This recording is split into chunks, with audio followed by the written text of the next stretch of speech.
welcome here.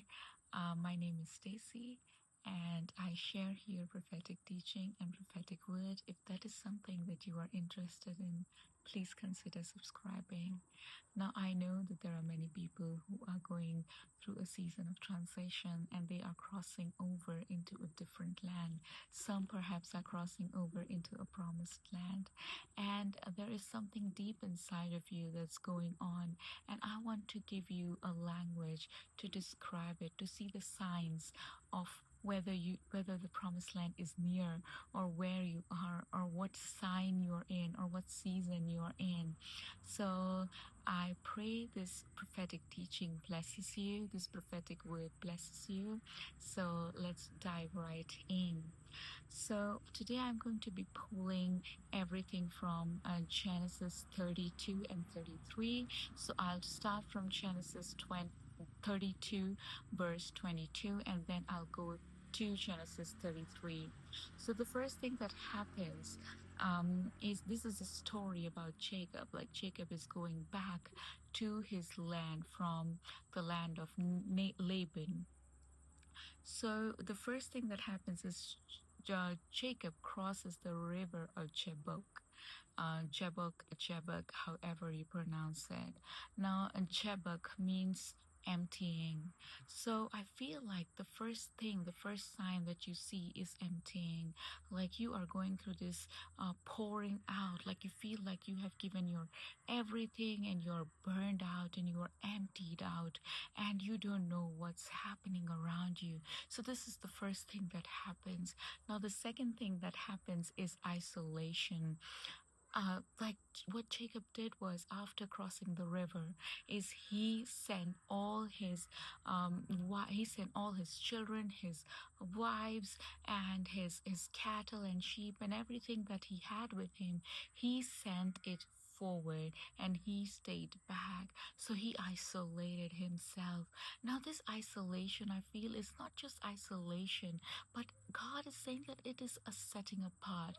It is a consecration. Like he is consecrating you. He is setting apart for something greater that's coming. And I feel like that is what this isolation is. Like you feel like you don't belong anymore. You feel like you don't connect to the things that you used to connect to anymore. And the people, the networks that you are in, you don't fit in anymore. You don't belong anymore. And this is what isolation is. This is what setting apart and setting up for something greater is. And I believe that this is what is happening. Now, what happened to Jacob in this isolation was a wrestle. He went into wrestle in this isolation. So after isolation came the wrestle.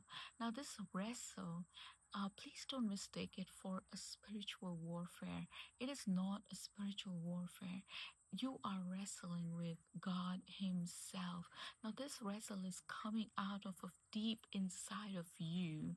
It's coming out from the depth of the calling that you have, the depth of anointing that you carry. That is where this wrestle comes from. And you are wrestling with God himself. And in this wrestle, now Jacob, he was a powerful man, okay? He had fought his entire life. He was fighting with his brother Esau for a blessing, and nothing came easy for him. And then he went to Laban and he fought for his wife, and he fought for his cattle and his sheep there. So the thing that he knew was fighting. He was in the fighting mode always, okay? So this is what he knew, and he was a good fighter. Then he was fighting with the angel of the Lord, and he was winning. So when he was winning, what God did in that moment was he touched his hip socket. Now what happens when somebody touches your hip socket, or when you're hurt in your hip? You cannot stand. You fall face down. You cannot walk. You're bowing. And this is what is happening, okay? Like, he is humbled. So this man who has fought his whole life, now he is humbled. So humility entered. His ego was taken off. And when his ego was taken off, he realized that whatever he had was not in his own strength, but because of the strength of God. Because it was the strength of God that provided everything for him, even though he was fighting in the strength of God. And when God decided to touch his hip socket, he became humble. Humility entered, and he realized that it was not his strength, but his God's strength. And that is what happens, okay? You become humble. This humility, out of this wrestle, you get some answers, and humility enters. And you realize that whatever was happening was because of God's strength and not your own strength, okay?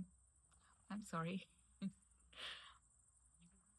Then he realized that, okay, this realization brought him into something greater. He saw the angel of the Lord leaving, and he's like, hey, wait, can you please bless me?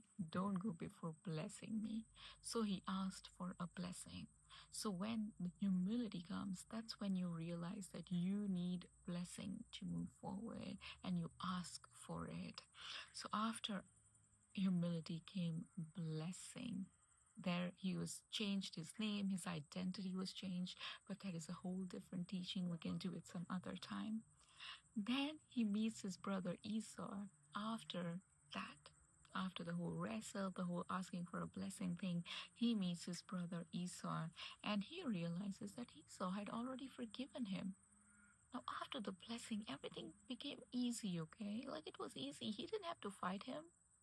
Esau was not coming to fight him. He was coming to give him a hug. So that is what happened, okay? That's what happens after the blessing. Things become easy because God is blessing you. And that is what's happening right now. As you're realizing, you are asking for a blessing, and when God blesses you, things will change. And after that, Esau asks him to go with him. He says, Jacob, let's go together, let's walk together. And Jacob tells him something very interesting. He says, I cannot go with you.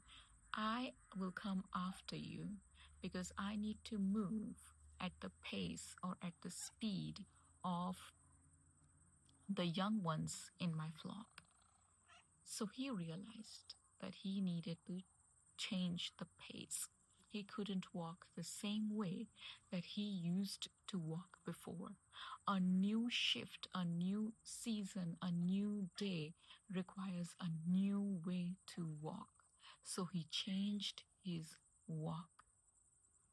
And after that, what happens is after reconciliation, he changed the location.